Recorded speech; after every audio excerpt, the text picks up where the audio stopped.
When I say that I don't have fancy tools, I really mean it. This is my torque wrench. I don't have a fancy clicker.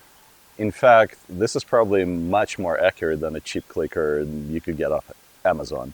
I bought this at Sears, I don't know, 20 years ago for $10 or something like this, and it served me really well. First, I use a German metric for torque spec. I call it good and tight. And maybe I've under-torqued a few bolts in my life when I worked on the Beamer, but you know what I never had? I never had a stripped bolt. So that's what I'm gonna use. Factory 5 gives you a bunch of torque specs, depending on the bolt size. So I'm just gonna consult the table, see how far I need to torque, but I'm pretty sure this is not going anywhere. Yeah, you gotta do this and then say this is not going anywhere.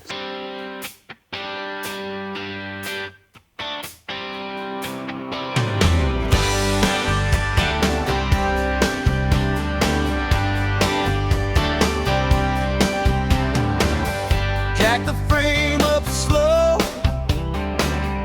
hands black, shirt torn. Pop that first clip loose, hear the old panel moan. Each screw got a story, each dent got a name. I pull one piece free, and the whole thing sings the same. Hang on now, it's stuck again, a little off. All right, as you can see, the frame is finally stripped clean. I took off all the aluminum panels. Again, what I thought it was going to be super easy, just record, mark it with a Sharpie where they belong, and then pop them off. It wasn't so easy. Some of them had to be wiggled this or that way to clear the frame, a little bit bent or in a particular fashion. One panel over here gave me quite a bit of trouble. I popped the identical one on the passenger side, and then I forgot how I did it. And I tried to replicate it on the driver's side, and just wouldn't go. So I pushed and pulled it either way, and finally just pushed it through and cleared it. So we'll see how it gets back. Maybe I filed the edges a little bit so they're smoother, so it doesn't catch on the frame. I think that will help a little bit. Anyway, we are finally done with disassembly. So we stopped pulling the car apart, and we're now officially starting to put it together. So the first step is the steering rack. It always helps me to visualize what it looks like when I'm putting it together, especially for those of you in the audience who are just kind of, okay, this is cool, but I really don't understand how the car works. Can you explain, rather than try to put random parts together? So here's the animation of how the steering rack works. One of the options that I got here is power steering, and this is where the manual is crystal clear. Go fetch box number 1 for steering parts, go fetch box number 25 for the actual power steering rack, and begin the assembly. And this is exactly what we're going to do. Come along.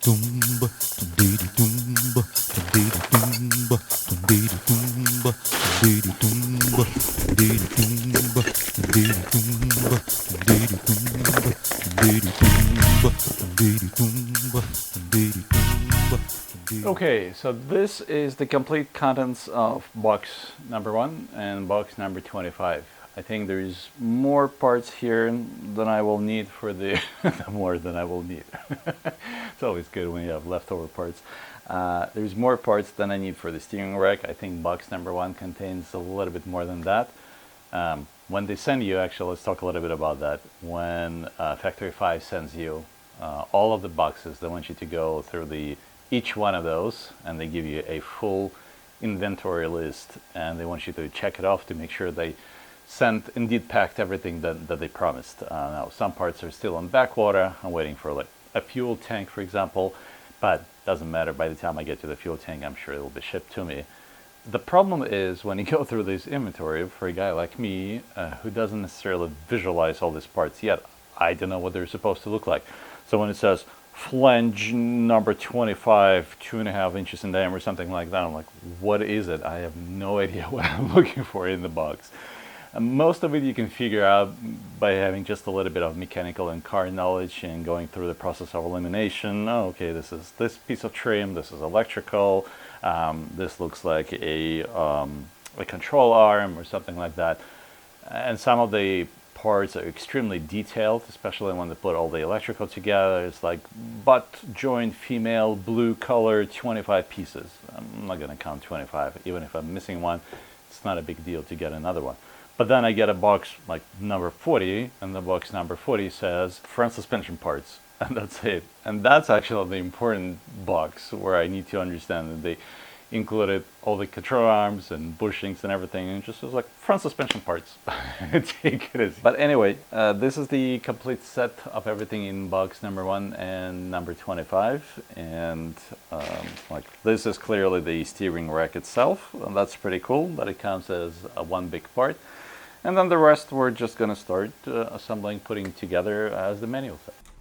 And right as I was about to start, my neighbor, Big Metal Mike, decided to drop by. And, you know, if you get stuck on anything, feel free to give me a call. Yeah, thanks. Yeah, so, you know, I might know a little whatever. I mean, I've done 3 of them. Right.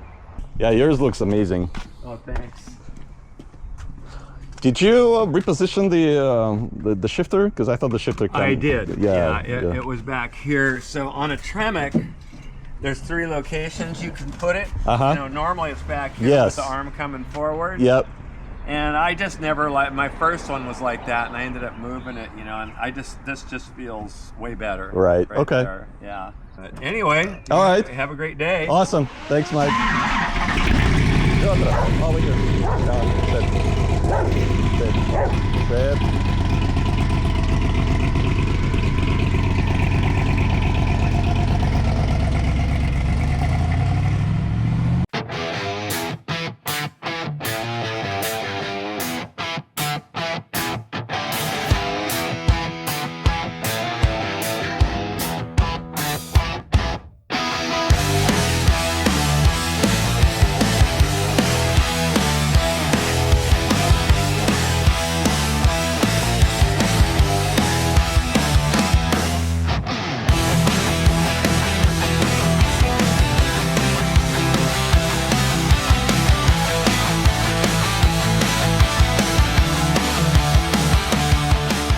Next step for us is to install upper and lower control arms, right?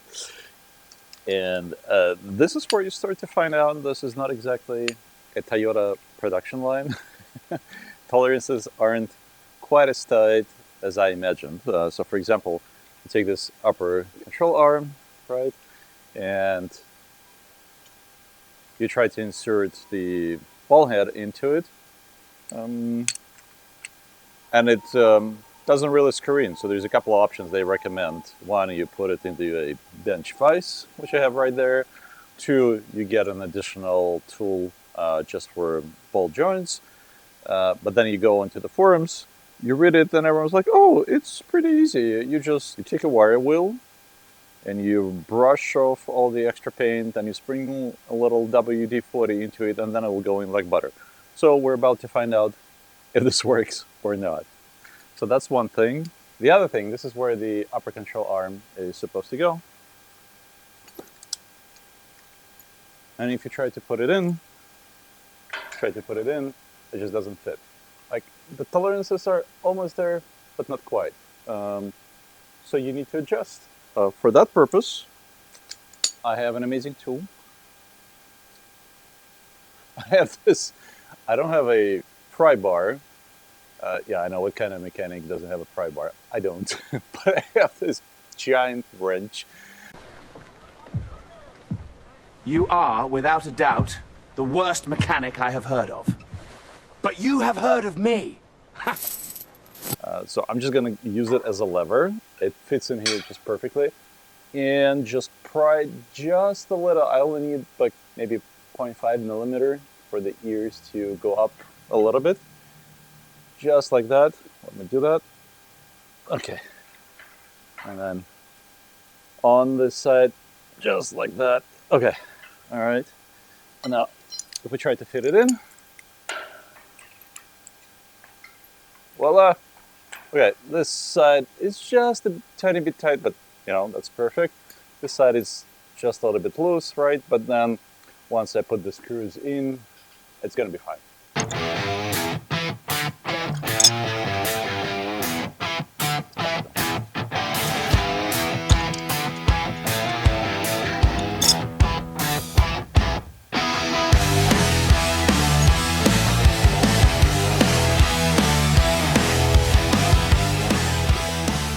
So at this point, the front geometry is more or less complete. The steering and control. You can see the front and the lower control arms are in place. They're in place on both sides. And if you can imagine, there's a shock in between connecting them together. And this is where they'll put the brakes on and the tie rod ends. This will really complete the front suspension. So we're doing pretty good, moving along. As usual, not without challenges. I had to make a little bit more space here for the lower control arm to fit in, but the trusty monkey wrench and the socket method worked out. So I'm pretty excited so far how it's coming together. Like, subscribe, and then I'll see you in a week when the front suspension really comes together, and then we'll move on to the rear suspension.